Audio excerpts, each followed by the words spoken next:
Bonjour, bienvenue à tous. Bienvenue à ce webinaire sur la thématique suivante. Quelle stratégie commerciale pour relancer le commerce sur tous les canaux? Alors, voilà. Durant cette session de 30 minutes, nous ferons une synthèse des impacts du confinement sur le commerce ainsi que les stratégies commerciales mises en œuvre par les enseignes post-confinement. Nous présenterons également comment la solution Maxim peut redynamiser les consommateurs et animer les canaux de vente. Vos animateurs seront donc Éric Piveteau, moi-même, donc responsable des partenariats chez Maxim, et Stéphane Delforge, responsable avant-vente et expert produit chez Maxim. Bonjour tout le monde. Donc, au cours du webinaire, si vous avez des questions, vous pourrez les poser via l'interface Zoom et on y répondra en fin de séance. Vous aurez aussi accès à l'enregistrement du webinaire en fin de présentation. Donc, c'est parti, on démarre le webinaire. Donc, la première partie donc, de ce webinaire va porter sur une vision assez globale de ce qui s'est passé au moment du confinement pour le secteur retail en particulier. Puis, dans la seconde partie, comme je le disais en introduction, Stéphane présentera de façon plus concrète comment nous pouvons, à l'aide de la solution Maxim, dynamiser ces canaux commerciaux auprès de ses consommateurs. Donc, premièrement, nous avons tous subi un choc, tant pour les commerçants que pour les consommateurs, à l'annonce du confinement. On ne savait pas vraiment ce qui allait nous arriver et combien de temps cela allait-il durer. Donc, il y a eu un arrêt brutal de la consommation qui a eu pour conséquence un effet de panique qui a fait que les gens se sont mis à faire des stocks de produits de première nécessité. Ensuite, il y a eu des contraintes qui ont été imposées pour réguler le commerce et les déplacements. Donc, notamment l'ouverture uniquement des commerces essentiels à la vie du quotidien, principalement les commerces alimentaires. La régulation du nombre de personnes par commerce, ce qui a engendré de longues files d'attente pour faire ses courses. Une limitation des déplacements qui a forcé les gens à consommer au plus près de chez eux, en changeant souvent leurs habitudes et de commerce aussi préférés. Et puis les consommateurs ont continué à faire des stocks de produits tels que la farine, le sucre, on a entendu aussi le papier toilette, et ce qui a entraîné une pénurie de certaines gammes de produits. Donc cela, en tout pour le commerce, a eu de gros effets sur les démarches marketing auprès des consommateurs. Maxim, qui est un acteur pour le secteur du retail, par ses solutions d'animation commerciale et de fidélisation, a eu quelques retours de la part de ses clients. Ils ont partagé avec nous le fait qu'ils étaient contraints de limiter les offres promotionnelles pour ne pas forcer à l'achat et limiter la surconsommation de certains produits. Donc, c'est un premier effet. Ils ont dû préserver aussi la chaîne d'approvisionnement qui était beaucoup plus tendue pour la partie fabrication et aussi pour la partie logistique transport. Et enfin, ils devaient préserver leur marge car ils ne savaient pas combien de temps allait durer ce confinement, cette période de contraintes. Donc, par conséquent, il y a eu plus arrêt des prospectus, diffusion de prospectus promotionnels, plus d'animation produit en magasin, puis encore moins d'offres à l'acte d'achat. Alors là, les données que vous voyez qui sont affichées sont issues d'une étude de Content Square sur la partie e-commerce sur la première semaine du confinement.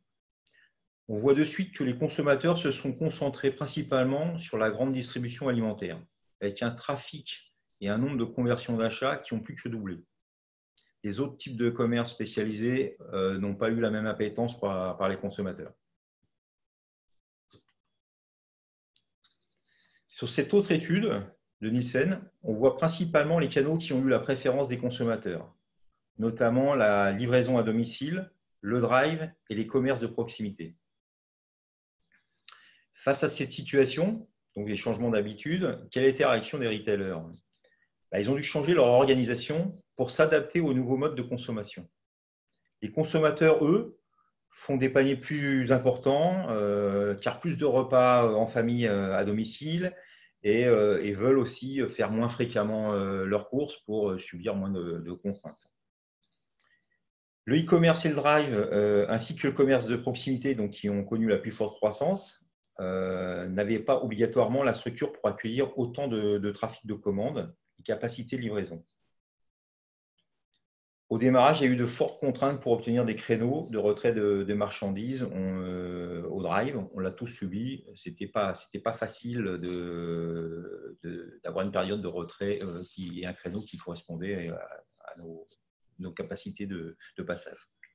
Il a fallu aussi de grands changements dans l'organisation pour pouvoir subvenir à la demande en faisant souvent un pilotage à vue pour gérer l'urgence alimentaire. Donc ça, c'était la grande contrainte côté distributeur.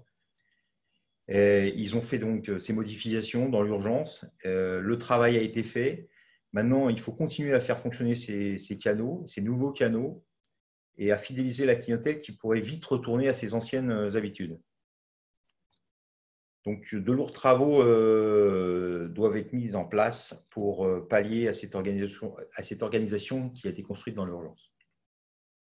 On a un exemple, c'est Kiabi qui a lancé le Click and Drive durant le confinement. Ils l'ont fait sous forme expérimentale et maintenant, ils l'ont déployé avant la fin du confinement sur l'ensemble de leurs magasins. Donc, c'est un nouveau canal de vente pour eux et sur lequel il va falloir connecter tous les outils tels que l'animation commerciale et la fidélisation aussi.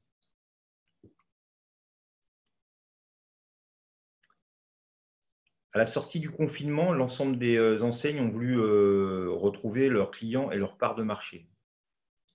Il leur faut avant tout communiquer sur les réouvertures et les conditions d'ouverture, notamment les gestes barrières, la distanciation sociale. Est-ce qu'il faut le port du masque? Est-ce qu'il y a de la distribution de gel hydroalcoolique dans le magasin? Le nombre de personnes acceptées dans le magasin au même moment? Est-ce qu'on peut toucher, essayer les produits? Voilà, beaucoup de nouvelles contraintes. Et il faut aussi rendre des offres attractives pour les consommateurs qui n'ont pas toujours envie de retourner consommer aujourd'hui. Ils n'ont pas toujours envie de se déplacer et d'accepter des nouvelles contraintes commerciales. On va voir donc quelques exemples de communication promotionnelle qui ont été proposés à la sortie du confinement.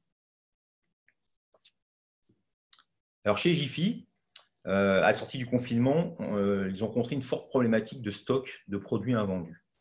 Comme c'est une enseigne qui fonctionne avec une forte saisonnalité, il fallait faire rapidement de la place dans les magasins et les entrepôts pour accueillir la nouvelle gamme. Donc, ils ont donc proposé dès la réouverture des magasins une remise différée sous forme d'un bon d'achat de 50% à valoir sur le prochain achat. Deux autres exemples dans le secteur du textile cette fois, qui vivent alors une période vraiment difficile et un démarrage très compliqué, avec notamment la problématique du nombre de personnes dans les magasins, l'essayage en cabine, etc. Alors, on a trouvé deux différentes approches pour faire revenir les clients et aussi écouler les stocks. Chez Armentieri, il propose une remise immédiate omnicanal, valable autant sur le web qu'en magasin. Les frais de livraison sont offerts en magasin afin de mettre en œuvre une stratégie web to store. Donc, c'est vraiment faire se déplacer les clients de chez eux vers le magasin. Chez Promode, eux, ils ont opté pour une autre stratégie de bonification sur le programme de fidélité. Donc là, c'est vraiment s'adresse à une population particulière, les quartiers. Donc les enseignes, elles doivent aujourd'hui continuer à être novatrices pour attirer les clients dans leur commerce, pour relancer le chiffre d'affaires. Avant les soldes, qui ont été décalés à la mi-juillet. Donc ça, c'est des négociations qu'il y a eu avec le gouvernement. Ensuite, il faudra préparer la rentrée de septembre et les fêtes de fin d'année, optimiser les nouveaux parcours clients, les commandes auprès des fournisseurs, gérer au mieux les stocks. Donc, ils ont un travail assez important devant eux au cours de l'été sur l'ensemble des retailers.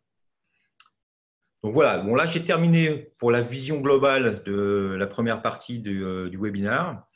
Stéphane va prendre la parole en tant qu'expert de la solution Maxime pour vous présenter ce qui est possible d'être mis en œuvre facilement avec la solution Maxime afin de redynamiser les commerces.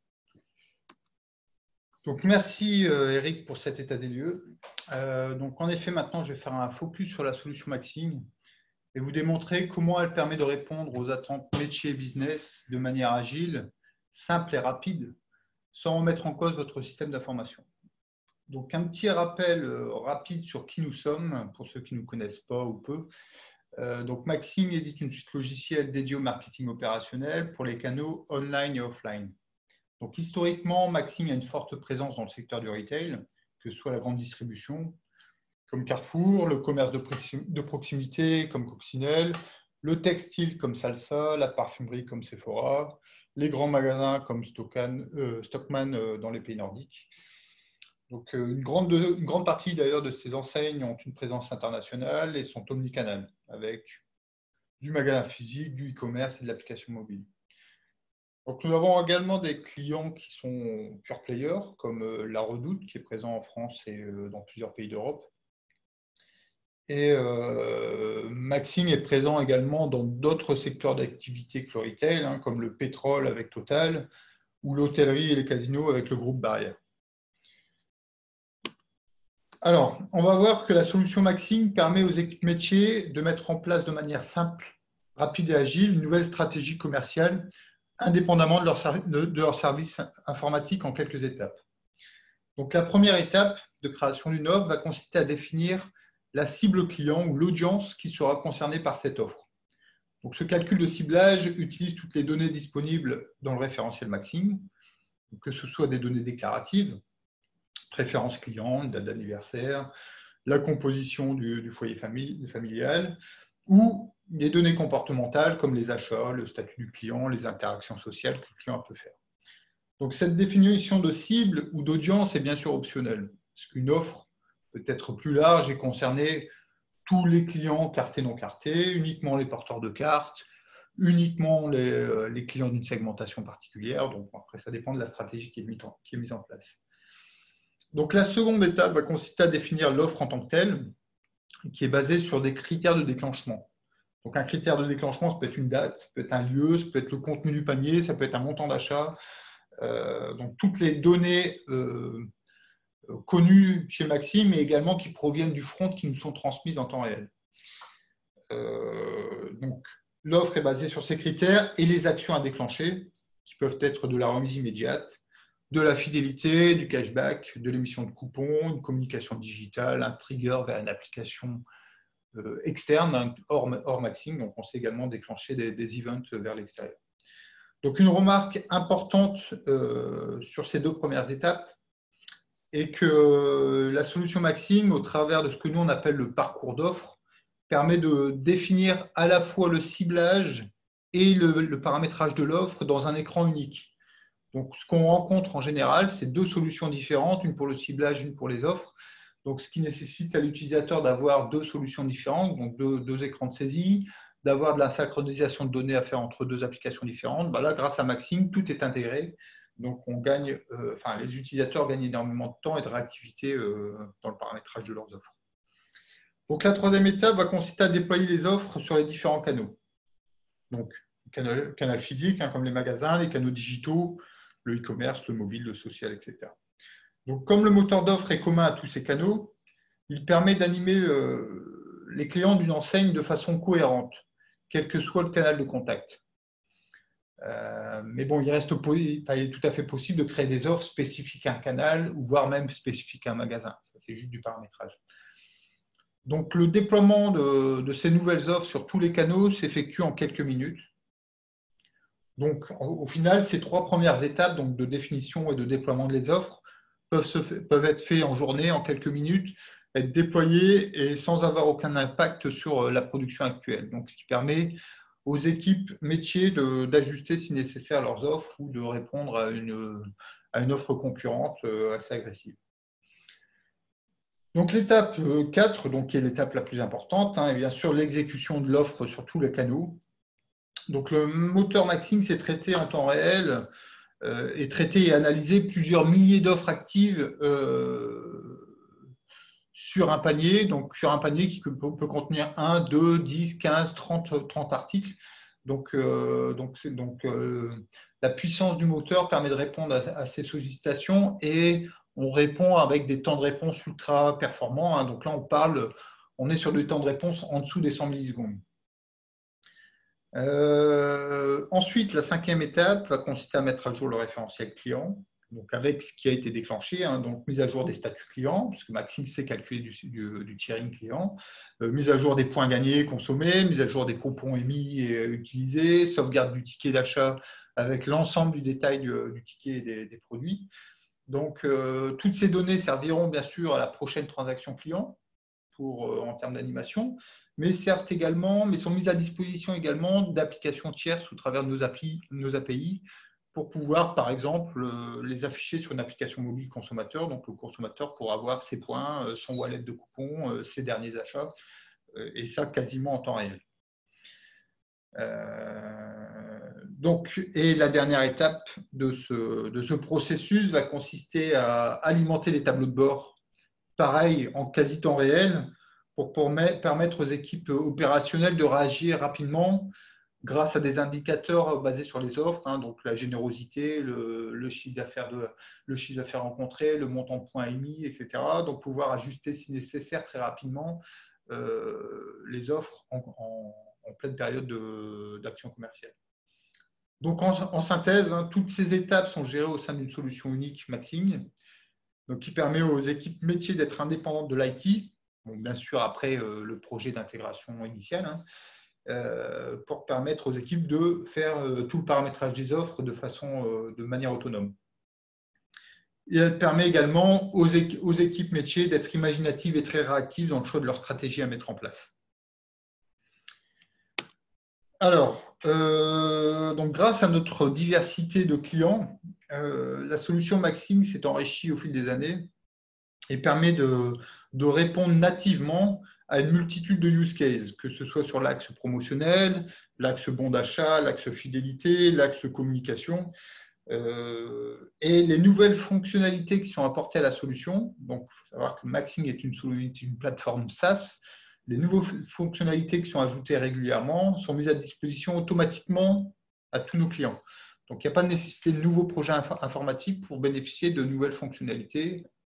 Donc on sait évoluer et rester proche des besoins métiers et de mettre toutes ces nouvelles fonctionnalités à disposition des équipes lorsque c'est nécessaire.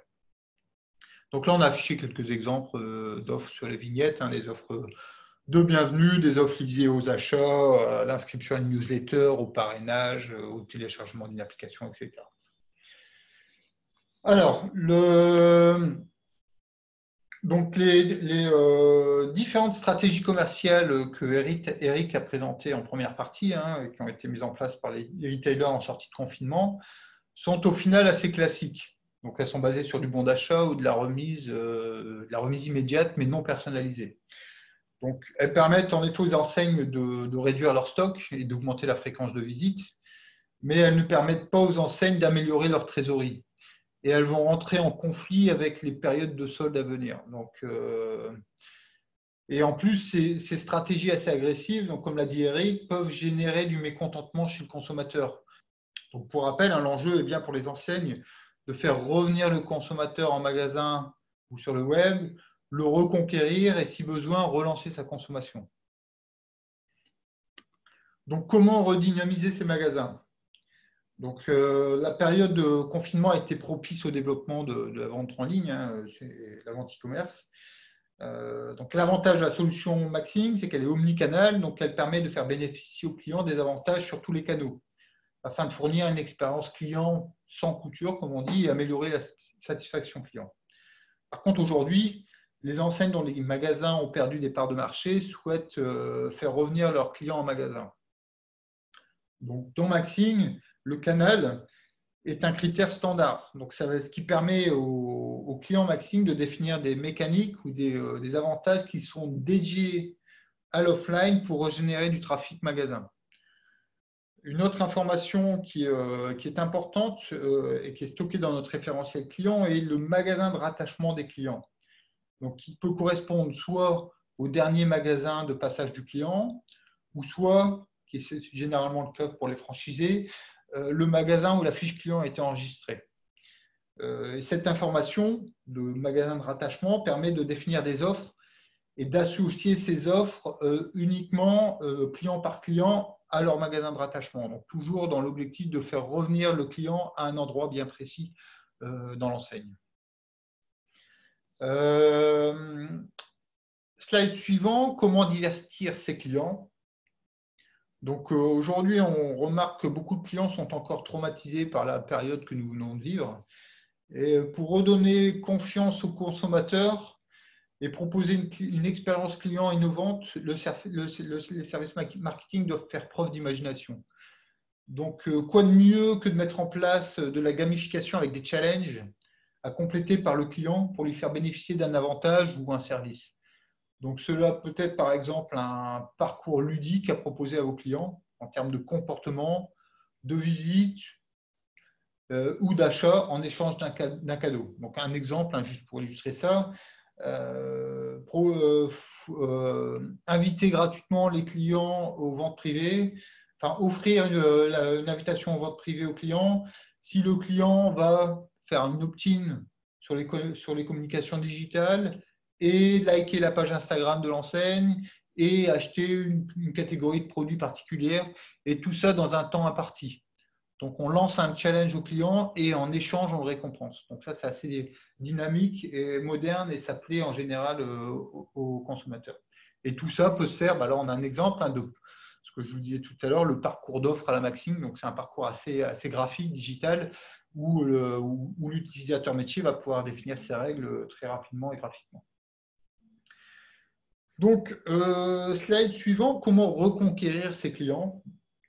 Donc, le meilleur moyen de reconquérir les clients qui ont pu changer leurs habitudes d'achat, donc changement de format de magasin par exemple, ou basculement du offline à l'online, est de leur proposer des offres personnalisées.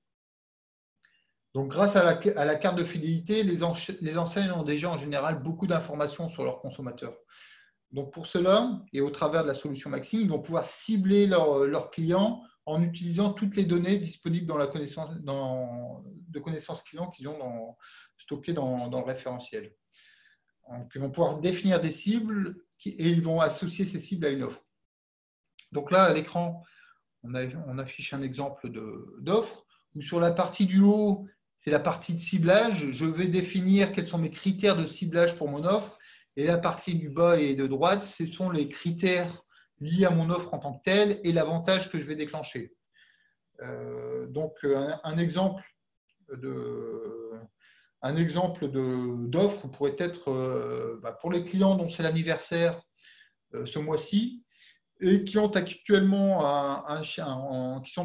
en baisse de chiffre d'affaires sur une catégorie de produits particulière par rapport à la période pré-confinement, je vais les cibler à une offre sur ces produits-là et leur donner une remise particulière. Donc, tout ça se fait au travers d'un écran unique, Maxing, donc, qui va à la fois faire le ciblage et le paramétrage des offres. Et bien sûr, le déclenchement derrière. Donc, comment redonner l'envie de consommer aux clients? Donc, la consommation est en berne, donc notamment, comme l'a dit Eric, dans le secteur du textile. Et aujourd'hui, beaucoup de personnes n'ont pas retrouvé le goût de consommer.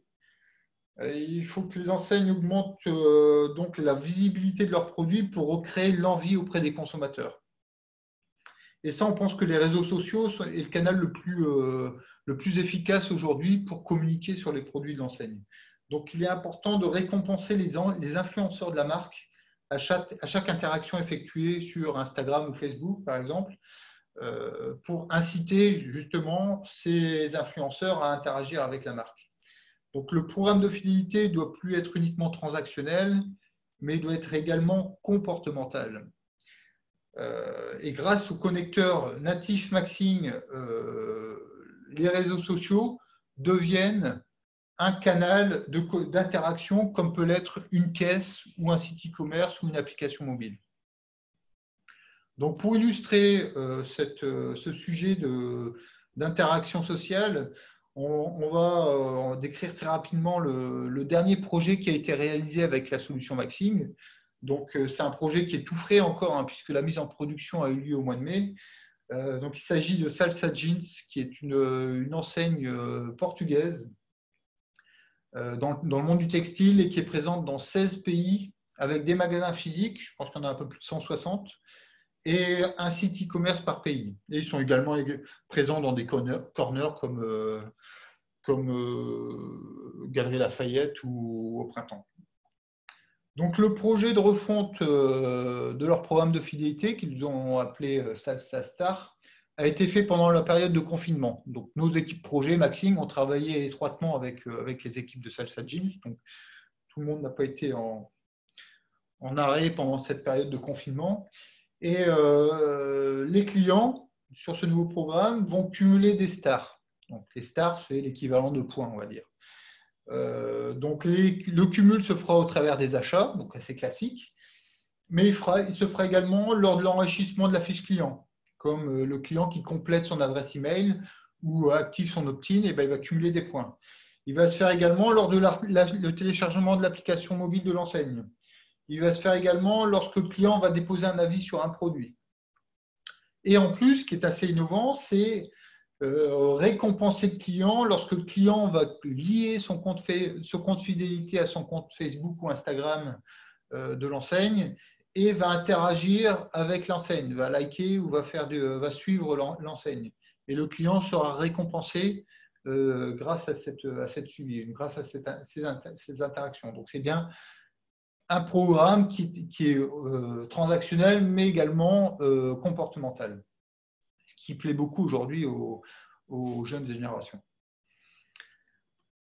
Donc, comment adapter sa stratégie commerciale? Donc, on a vu qu'on pouvait mettre une stratégie commerciale très rapidement en place grâce à la solution Maxi, mais il est également important de pouvoir analyser la réussite de cette stratégie et de pouvoir l'ajuster très rapidement si nécessaire.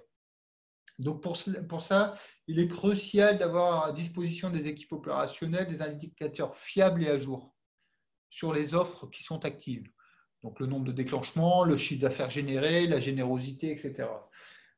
Donc, Maxing, pour ça, met à disposition des tableaux de bord qui sont mis à jour en temps réel sur l'ensemble des offres paramétrées. Et Maxing permet également à nos clients de définir leur propre tableau de bord si les clients veulent avoir suivre des indicateurs particuliers. Donc, voilà, j'ai terminé sur ma présentation. présentation. Merci Stéphane, c'était très complet, dense d'informations. Il y aura peut-être des questions par la suite, je vais regarder tout de suite. Oui, j'ai une première question. Vous parlez de capacité de ciblage dans votre moteur. Est-ce que ce traitement est temps réel ou batch? Alors, est-ce que le traitement est temps réel ou batch? En fait, en ciblage, on sait faire les deux modes. Donc, lorsqu'il s'agit de déterminer une population complète éligible à une offre, là, on va être sur du calcul soit manuel ou soit planifié. Ça veut dire que, soit manuel, l'utilisateur définit son ciblage et déclenche son ciblage, ou soit planifié à une date précise, une heure, une date précise, ou schedulé, planifié. Par exemple, une offre anniversaire, on va la planifier tous les mois en automatique.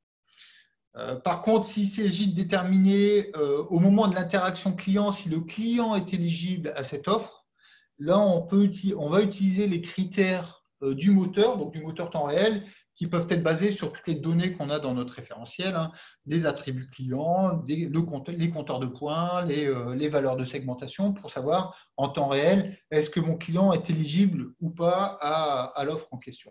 Donc, on sait faire les deux. En fait. Très bien, merci Stéphane pour cette réponse. Je regarde, oui, il y a une autre question qui concerne la partie des tableaux de bord. Est-il possible de distinguer le chiffre d'affaires magasin de celui du e-commerce? Donc oui, sur les tableaux de bord, en effet, on a des tableaux de bord sur l'évolution du chiffre d'affaires, mais également la générosité des offres, le nombre de points émis, etc. Ça au global de l'enseigne. Mais on a des filtres qui permettent de descendre, en effet, au niveau du canal. Donc, ces informations sont disponibles au niveau du canal. Et on peut même descendre au niveau du magasin et avoir un suivi dans le temps de ces indicateurs au niveau magasin. Très bien, merci. Je crois qu'il n'y a pas d'autres questions. Je ne vois pas d'autres questions arriver. Bon, de toute façon, on a tenu le timing. Je remercie toutes les personnes qui étaient présentes. Comme je vous l'avais dit en introduction, hein, si vous avez d'autres questions, vous voulez revoir le webinaire, vous souhaitez un contact chez Maxime, tout est possible via l'interface. Donc, n'hésitez pas à nous appeler. On se fera un plaisir de vous répondre et de repartager avec vous des points particuliers de la présentation. Merci à tous. Merci Eric. Et bonne journée. Merci à tous. Merci, au revoir. Et à bientôt.